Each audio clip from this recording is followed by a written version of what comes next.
I can still hear the click of her mouse. Still see the smug smile on her face.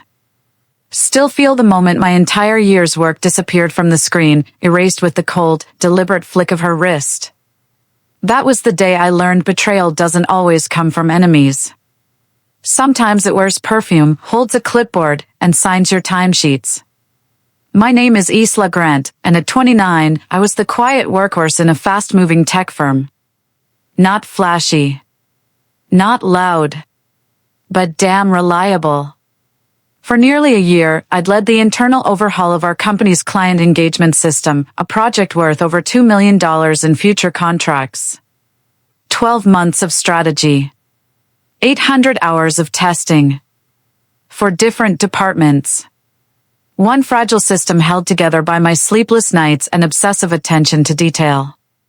It wasn't glamorous work. But it was mine. My supervisor, Melanie Shaw, had joined the company 6 months ago, all sleek hair, glossy jargon, and an MBA from somewhere expensive. She didn't understand the project. She didn't ask questions. But she smiled a lot. Said things like circle back and value synergy.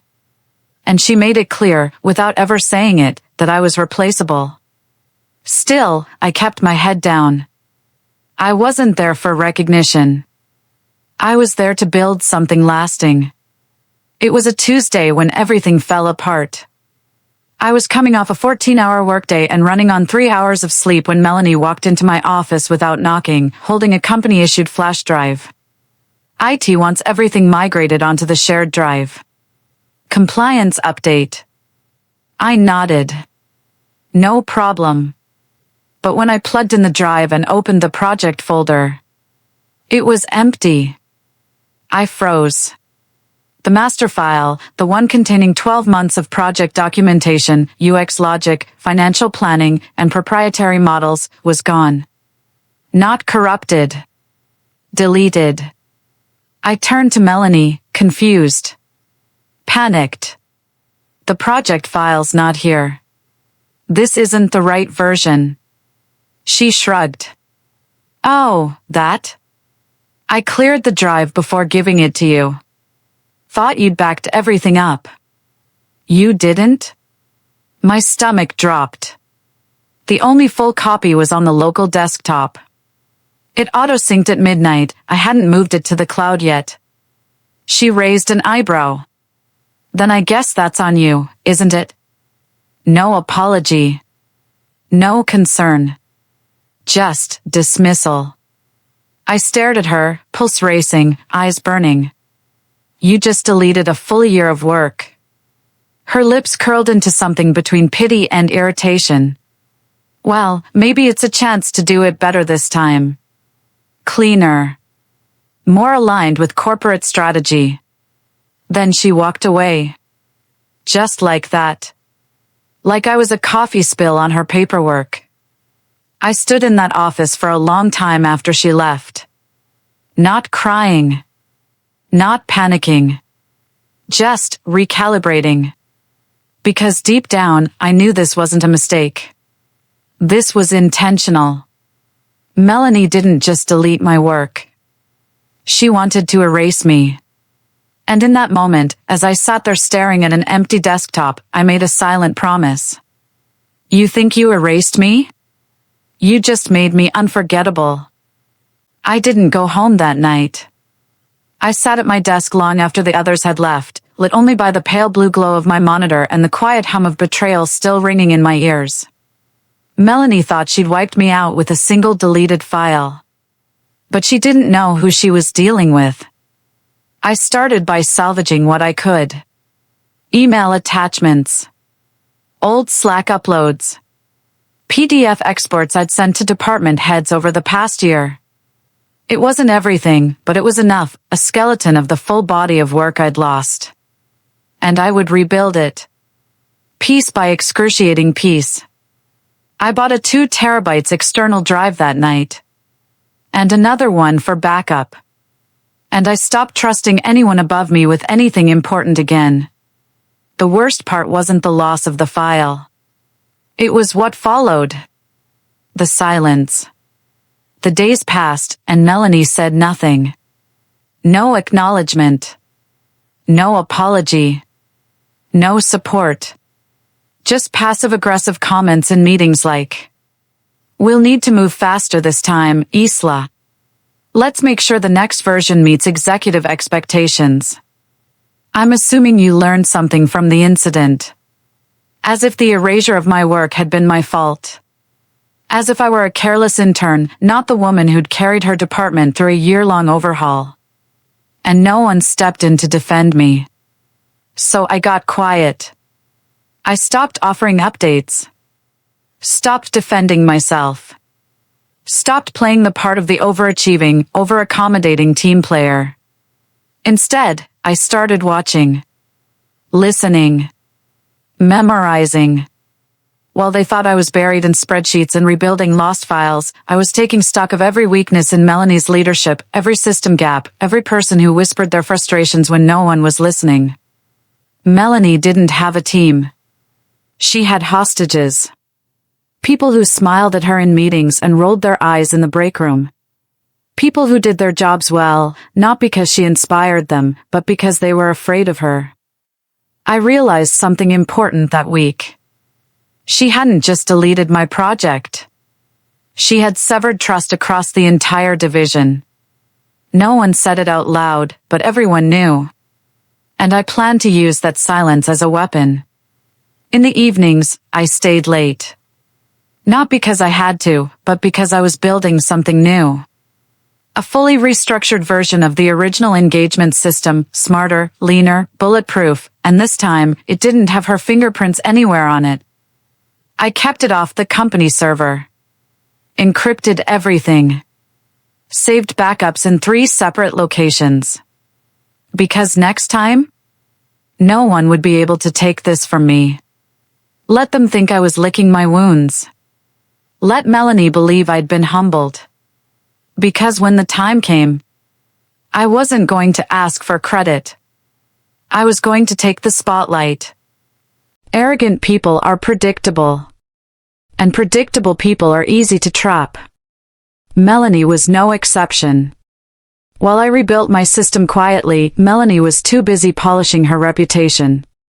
She was pitching her version of the client engagement framework to upper management, complete with buzzwords, color-coded slides, and just enough stolen ideas to make it seem original. Only it wasn't original. It was a fractured, hollow copy of the model I had designed, rushed together after she deleted the real thing, held up by glitter and guesswork. And it showed. The cracks started small. Missed deadlines. Client confusion. Technical teams complaining about strategic gaps. At first, Melanie brushed it off. "We're fine-tuning the workflow.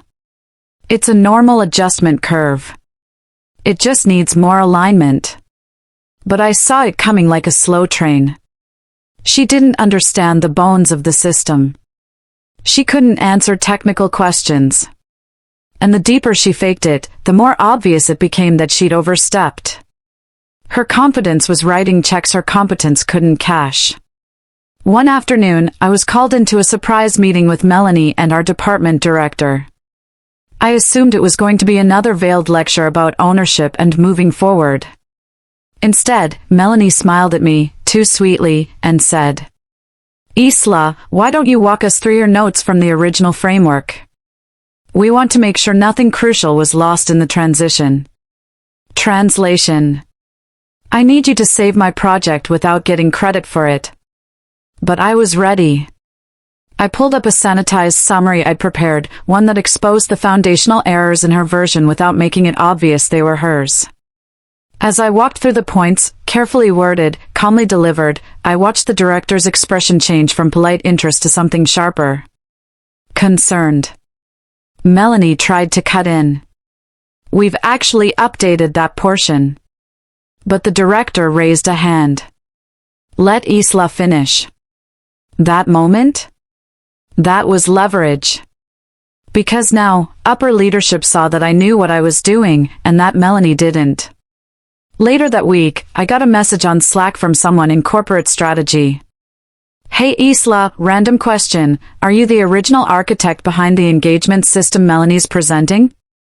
I paused. Then I replied, yes. But I'm not sure she realizes I'm still improving it behind the scenes. The typing bubble paused, then blinked away. I didn't need to explain further. The seeds were planted.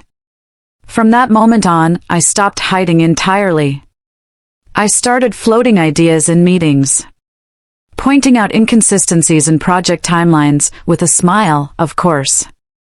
Asking helpful questions that made Melanie stumble in front of executives. Not to embarrass her. Just to reveal the truth. And the best part? She couldn't accuse me of anything. Because all I was doing was my job. The email subject line read, "Coffee?" I almost deleted it. It came from a generic address, no company logo, no formal intro, just a simple message. "Hi Isla, I've followed your work from afar. I'd love to chat about an opportunity over coffee. No strings, no pressure. Just a conversation. KH. Something about the tone made me pause. I did a quick search. Kendra Hollis, Chief Strategy Officer at Nexera, our top competitor. A powerhouse in our industry, known for acquiring top talent, fixing broken systems, and, more recently, poaching frustrated employees from our firm. So I said yes.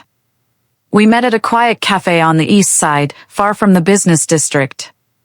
Kendra arrived in a simple black coat, no entourage, no drama. Just presence. She smiled as she sat across from me. "You don't know me. But I know you." I raised an eyebrow.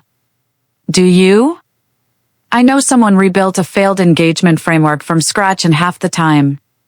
I know your name comes up often in private conversations, not always loudly, but always respectfully. And I know your work is cleaner and more advanced than what your supervisor is presenting to investors." She stirred her tea calmly. "But I also know you've never been credited. Or promoted." My stomach tightened. She wasn't wrong. "So," she continued, "here's the ask. We want that system. The real one. The one you built, not the glossy mess your company is pushing." I blinked. "You're asking me to steal proprietary work?" She laughed gently. "No, Isla. I'm asking you, the architect, to bring your own brainchild to a company that will pay you for it, protect it, and let you lead it. Legally. Transparently. Under your name." That last part? It hit like a heartbeat I hadn't heard in months. Under your name. I didn't answer right away. Because this wasn't about switching jobs. This was about taking back what was mine. That night, I opened the private version of the project, the one Melanie had no idea existed, and looked through every refined section I'd built in silence. Cleaner logic. Better data security. Seamless integrations. I'd taken their broken outline and turned it into a solution the whole industry would want, and now one already did. Kendra hadn't offered money in that first meeting. She offered respect. And for someone like me, someone who'd been dismissed, underestimated, and erased, respect was the most valuable currency on earth. I didn't say yes. Not yet. But I replied to her follow-up email the next morning with 3 words. "Let's keep talking." Because Melanie thought she'd deleted my future. But in doing so, she'd accidentally created a version of me no one could control anymore. Some people break down. Others break open. I did both, just not in the way Melanie expected. It started with a meeting. One of those corporate strategy reviews where half the people pretend to be busy taking notes and the other half are pretending they understand what the execs are saying. Melanie strutted in 5 minutes late with her usual curated confidence and a deck labeled Client Engagement 2.0, Final Integration. My stomach dropped when I saw the slides. They weren't just inspired by my work. They were mine, copied, rearranged, and stripped of everything nuanced that made the system actually function. She even kept my terminology, same phrasing, same diagrams, but presented them as her own innovations. The director glanced at me. "Isla, anything to add?" I kept my tone even. "I would, but I'm seeing this version for the first time." The silence that followed was sharp enough to cut steel. Melanie jumped in, falsely cheerful. "Well, we've been evolving the original framework in-house. It's a collaborative effort." Collaborative? She hadn't consulted me in weeks. Later that day, she pulled me into her office. Door closed. Smile gone. "If you want to stay part of this team, Isla, you'll need to follow my lead. No more freelance thinking. Just deliver what's asked, and we'll all look good together." She leaned in slightly. "Remember, you're still rebuilding after that little data loss fiasco." That was it. The final shove. I left her office with a steady heart. No anger. No panic. Just clarity. She wasn't going to stop. She wasn't going to give me credit. She was never going to let me win as long as I played inside her game. So I decided, right then and there, to stop playing. That night, I reopened Kendra's offer from Nexera. It wasn't just real, it was generous. Full creative control. A 40% salary increase. And best of all, a public launch of the system with my name as the lead architect. I didn't say yes right away. Instead, I did something that made everything sweeter. I stayed. Just long enough to prepare my exit so perfectly. Melanie would never see it coming. Quitting wasn't the hard part. Leaving quietly was. If I just walked out the door, Melanie would twist the narrative, make it look like I cracked under pressure or couldn't handle constructive feedback. So I planned my exit like a heist. Not just to leave, but to take back everything she tried to bury and ensure her fall was entirely her own doing. I started by documenting everything. Slack messages. Project timelines. Emails where she took credit for ideas I'd submitted days before. I archived them neatly. Not out of spite, but protection, a paper trail to prove what really happened, just in case she tried to slander me on the way out. Then, I did something Melanie never expected. I made myself useful. Polite. Quiet. Cooperative. I attended every meeting, answered every email, and even offered to help refine her presentations. She thought I was back in line. She didn't know I was buying time. At the same time, I was negotiating with Nexera behind the scenes. They weren't just offering me a job anymore. They offered me a platform, a chance to launch the new engagement system as part of a rebranding initiative across their entire North American division. They would call it the Grant Framework. Named after me. Officially. Publicly. Permanently. Meanwhile, I quietly passed files and documents to my allies. Yes, I had allies. Coworkers Melanie ignored. Junior staff who whispered thank you when I helped them. A few managers who never liked her but stayed neutral for survival. They didn't owe me anything. But when I told them I was leaving, privately, each one of them responded the same way. Good. You deserve better. A few even said, let me know where you land. I want to follow you there. The final step? Set the fuse. I scheduled a meeting with our executive team. Told them I had a brief update on the engagement system redesign. What I presented wasn't just a better version, it was revolutionary. Real-time data tracking. Custom integration tools. Increased client retention estimates by 40%. When I finished, one of the execs leaned forward and said, why aren't we building this already? Melanie opened her mouth.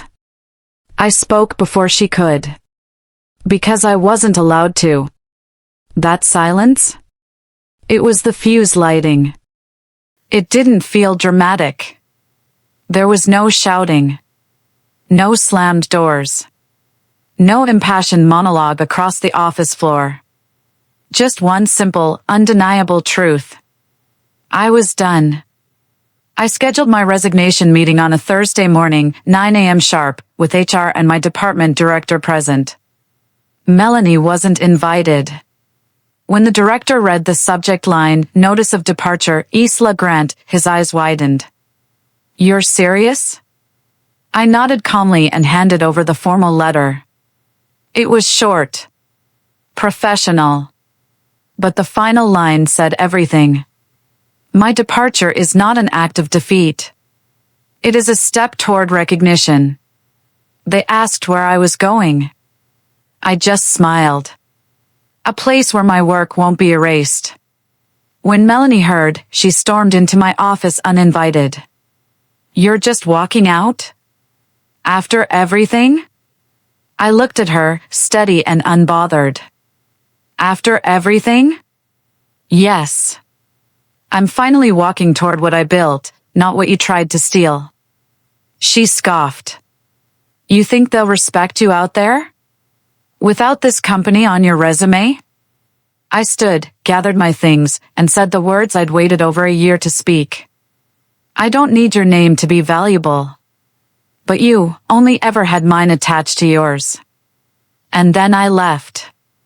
No big announcement. No grand exit. Just the quiet footsteps of a woman walking away from the ashes of what was, and into the light of what would be. I didn't look back. Because walking away wasn't just about leaving her behind. It was about choosing myself, fully, finally, without apology. And as the elevator doors closed behind me, I smiled. Because the real revenge was just beginning. I was gone for exactly 9 days when the first email landed in my inbox. Subject line. Is this still your work? Attached was a screenshot, a jumbled flowchart, a broken integration error, and a client complaint citing disjointed strategy and internal confusion. It was from a junior analyst still trapped in Melanie's department. Someone who used to eat lunch at their desk with earbuds in and eyes down. Now they were reaching out because everything was falling apart. By week 3, I heard more whispers. Former coworkers messaged me privately. She tried to present your model again, but it broke in front of the board. One of the executives asked, did Isla actually sign off on this? She blamed the tech team, but nobody's buying it anymore. Her version of the project had always been hollow, a shell of stolen pieces without the structure to hold it up. And now that I was gone, there was no one left to hide behind. Meanwhile, over at Nexera, we were gearing up for the public launch of the grant framework, my system, fully rebuilt, rebranded, and perfected. My name was on the white paper. My voice was on the promotional podcast. And my face, yes, my face, was featured in the company blog under the headline. From overlooked to industry leader, how Isla Grant reinvented client engagement. My phone lit up with messages I never thought I'd see. I had no idea this was your work all along. Why didn't you say anything sooner? You're incredible, Isla. I'm so sorry you weren't seen. But I was seen now.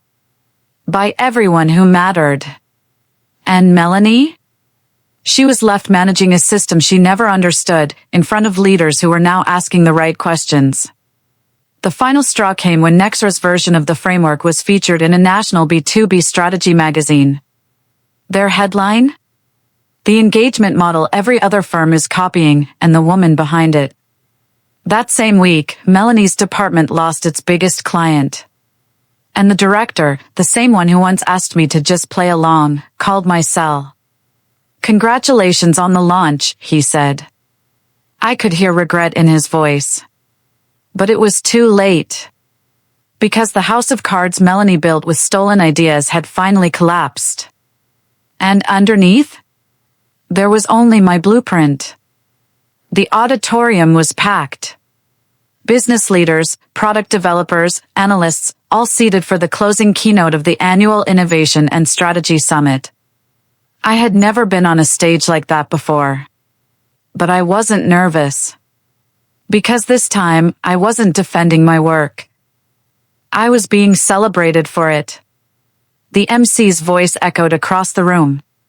Please welcome Isla Grant, lead architect of the Grant Framework and recipient of this year's Breakthrough Innovator Award. I stepped onto the stage, lights hot against my skin, and took in the crowd. Not as the assistant. Not as the background player. But as the mind behind the movement. My speech was simple. I talked about the quiet people in the back of the room. The ones doing the real work while others take the credit. The ones who stay late, stay silent, and stay overlooked until one day they decide they've had enough.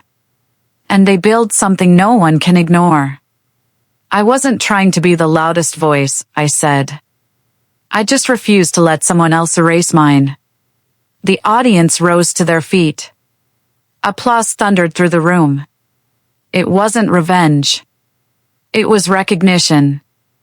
After the event, people lined up to speak with me, investors, consultants, former classmates. But one message stood out. It popped up in my inbox with a simple subject line. You were right. It was from a senior developer back at my old firm. Someone who had stayed silent during everything, even when he knew the truth. The message was only 2 lines. I should have said something sooner. We all knew it was your work. And Melanie? She was still at the company. But her department was fractured, her project scrapped, and her reputation quietly unraveling. No memo announced it. No headlines exposed it.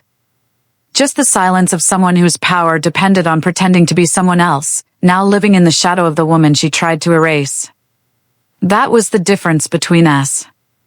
She built her name by stepping on others. I built mine by lifting myself from the ground up. And now? Everyone knew the difference. There's a moment after every battle where silence returns. Not the empty kind. The sacred kind. That's what my life became. Not loud. Not vengeful. Just, finally mine. Months had passed since the summit. The Grant Framework was now licensed by multiple firms. Our platform had grown beyond expectations. And I was now listed in publications I used to read in coffee shops during lunch breaks, wondering if anyone like me would ever make it into those pages. Turns out, the people in those magazines weren't smarter. They just hadn't been erased first. One afternoon, I took a walk through the city, no meetings, no schedule. Just peace. A coffee shop on 8th Avenue had a magazine stand near the register. I wasn't planning to look. But there it was. 10 women who reshaped enterprise tech in 2025. Page 3. My photo. My name. No more hiding. No more permission needed. I got messages occasionally from former coworkers. Can't believe how far you've come. She's still trying to recover her image. You were the heart of that place all along. And even one, surprisingly, from Melanie. Just a short email. You were right. I mishandled everything. I don't expect forgiveness, but I see you now. And I regret not protecting your work when I should have. I didn't reply. Not out of anger. Because I didn't need to win that argument anymore. You see, revenge doesn't always look like retaliation. Sometimes, the best revenge is simply being seen, being safe, being successful without them. I no longer walked into rooms trying to prove I belonged. I knew I belonged. Not because someone said so, but because I rebuilt my worth when no one else would. And that's the win that doesn't need a war. This story wasn't about getting even. It was about getting free. And in the end, that freedom was louder than anything I could have said.